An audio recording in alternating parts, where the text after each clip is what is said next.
ito ay rated SPG. Striktong patnubay at gabay ng magulang ang kailangan. Maaaring may masiselang tema, lengguwahe, karahasan, sexual, horror o droga na hindi angkop sa mga bata.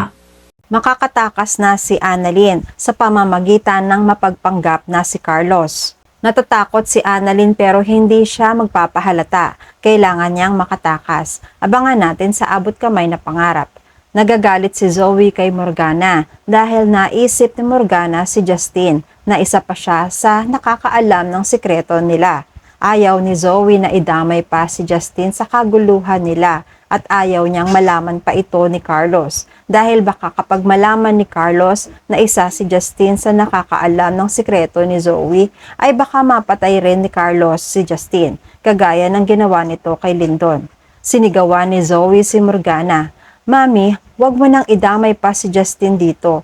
Wala siyang gagawin sa atin kung wala kang gagawin sa kanya. Wag na wag mo siyang pakikialaman." Natakot si Morgana sa pagiging masungit ni Zoe kaya sinunod na niya ang anak. Kinamusta ni Morgana si Annalyn kay Zoe at kung ano ang plano ni Carlos dito. Noong una ayaw pa umimik ni Zoe pero sinabi na rin niya, walang pwedeng makaalam nito. Magpapanggap si Dad na kakampi siya ni Lyness. Kahit siya ang kumidnap pero palalabasin niya na siya ang nagligtas kay Annalyn. Humanga naman si Morgana. Magaling si Carlos gumawa ng kwento ha. So magiging bayani pala si Carlos kay Annalyn. Ano ang kapalit? Sabi pa ni Zoe, ang kondisyon ni Lyness sa kanya kapag naibalik si Annalyn ng buhay ay patatawarin niya si Dad. Payag ako sa plano ni Daddy. Bukod sa hindi niya sasaktan si Annalyn, patatawarin pa siya ni Lyness. Kapag mangyari yon, iaatras na ni Lyness ang kaso laban kay Daddy. Magiging malaya na si Dad sa batas. Hindi na niya kailangan pang magtago. Napaisip si Morgana. Sa palagay mo, gagawin ni Lyness yun? Lalo pa kung nasa paligid lang ni Lyness sina Giselle at RJ. Sigurado hindi sila papayag sa gagawin ni Lyness. Nagkibit balikat si Zoe. Ewan ko, pero ang sigurado ako, gustong makita ni Lyness si Annalyn at maibalik sa kanyang buhay. Siguro naman tutupad siya sa usapan. Napapangiwi si Morgana. Sa kabilang banda habang nag-iisa si Carlos, maraming gumugulo sa isip niya hanggang sa makarinig na naman siya ng isang boses. Boses na nag-uudyok sa kanya na gumawa ng masama. Hindi na siya nagpapanggap na baliw, kundi natuluyan na talaga siyang maging isang baliw. Samantala nagpaplano si Annalyn na makatakas. Unti-unti niyang kinakalag ang tali niya. Paikot-ikot na siya na para makakuha siya ng pwesto para makalag niya ang tali. Hanggang sa inabutan siya ng bantay at nakahalata na mukhang tatakas si Annalyn. Pinaggalitan ng bantay si Annalyn kaya mas sinigpitan pa ang pagkakatali sa kanya. Ang hindi alam ng bantay ay nakakuha na si Annalyn ng isang matalas na bagay na magagamit niya sa pagpigdal sa tali. Umalis na naman ang bantay. Kampante na siya na hindi matatanggal ang pagkakatali kay Annalyn. Nag-inom ng nag-inom ang lalaki hanggang sa nalasing siya at nakatulog. Nakakuha ng tiyempo si Annalyn.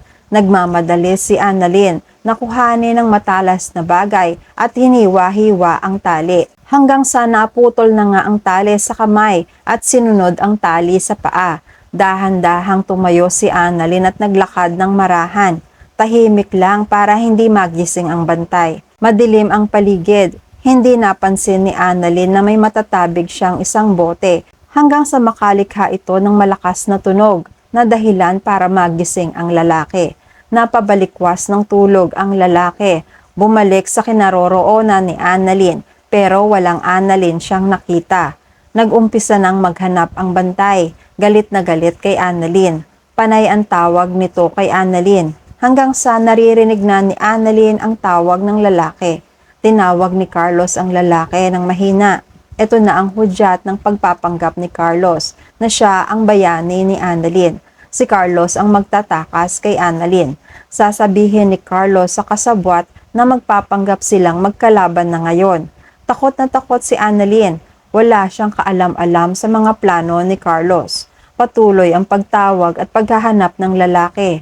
Nagtatago si Annalyn sa isang sulok hanggang sa may isang lalaki ang dumaan sa bandang likuran niya. Tinakpan ang bibig ni Annalyn.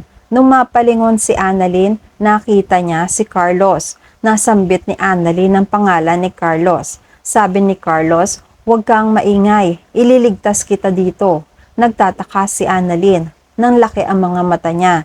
Hindi niya akalain na ililigtas siya ni Carlos. Nung makalabas na sila sa warehouse, nagtago sila sa isang bakanteng bahay kung saan namamalagi si Carlos. Nakamasid si Annalyn kay Carlos sa malayo. "Doc Carlos, ikaw po ba talaga yan?" Nag-iingat si Annalyn sa sasabihin dahil natatakot pa rin siya kay Carlos dahil sa mga nakaraan nila.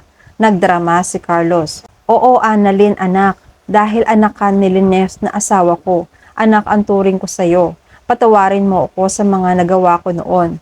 Hindi ako papayag na may masamang mangyari sa'yo." Tahimik si Annalyn, nakikiramdam. "Niligtas niyo po ako kanina. Kailan po tayo babalik sa nanay ko? Sigurado akong nag-aalala na sila sa akin. Gusto ko sana siya makausap para mawala ang pag-aalala nila."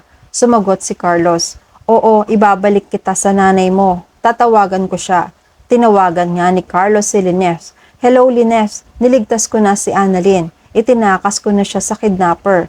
Nabigla si Lynette. Agad niya hinanap si Annalyn. "Nasaan si Annalyn? Gusto ko siyang makausap." Natutuwa si Carlos. "Teka Lynette, gusto kong marinig sa'yo kung tutupad ka ba sa usapan natin. Makikipagkita ka sa akin, di ba? Tapos patatawarin mo na ako?" Nakamasid si Annalyn kay Carlos. Sumisigaw. "Nay, narito po ako, Nay. Ligtas na po ako." Nakangiti si Carlos. "Narinig mo, Lynette? Ligtas na raw si Annalyn. Pero bago ko ibigay sa kanya ang tawag, gusto kong ikumpirma mo muna ang kasunduan natin." Sumagot si Lynette. Kahit alanganin. "Oo, Carlos. Payag ako. Tutupad ako sa usapan natin. Basta ibalik mo sa akin ang anak ko ng maayos. Walang sugat at humihinga." Masaya na naman si Carlos. Tinawag niya si Annalyn para makausap ang nanay. Lumapit agad si Annalyn pero umiiwas pa rin kahit paano kay Carlos. "Hello, Nay." Nag-iyakan na nga ang mag-ina. "Okay lang po ako, Nay. Nakatakas na po ako sa kidnapper. Tinakas po ako ni Doc Carlos. Huwag na po kayo mag-alala sa akin, Nay. Babalik na po ako dyan mamaya. Magkikita na po ulit tayo, Nay. Magkakasama na po ulit tayo. Mahal na mahal po kita, Nay." Iyak pa rin ang iyak sa kabilang linya si Lynette. Ganon din ang mga tao sa paligid ni Lynette. Excited na sila na makabalik si Annalyn. Nung ibaba na ang tawag, masayang masaya si Carlos. Tumakbo ulit, papalayo kay Carlos si Annalyn. Nagmamasid, hanggang napansin ni Annalyn ang kakaibang kilos ni Carlos. Mukhang hindi na nagpapanggap na baliw si Carlos. Parang totoong baliw na nga si Carlos. Sa mga sandaling ito, sinusumpong na naman si Carlos. May naririnig na naman siyang boses. Ang sabi ng boses, "Huwag mo nang ibalik si Annalyn. Kapag binalik mo siya, hindi na naman kayo magkikita ni Lynette. Niloloko ka lang ni Lynette. Kuhanin mo rin si Lynette para magkasama-sama na kayong pamilya." At yan ang mga pakakaabangan natin sa Abot Kamay na Pangarap. Please like this video and please subscribe to my channel. At magkita-kita po muli tayo sa mga susunod pang episodes.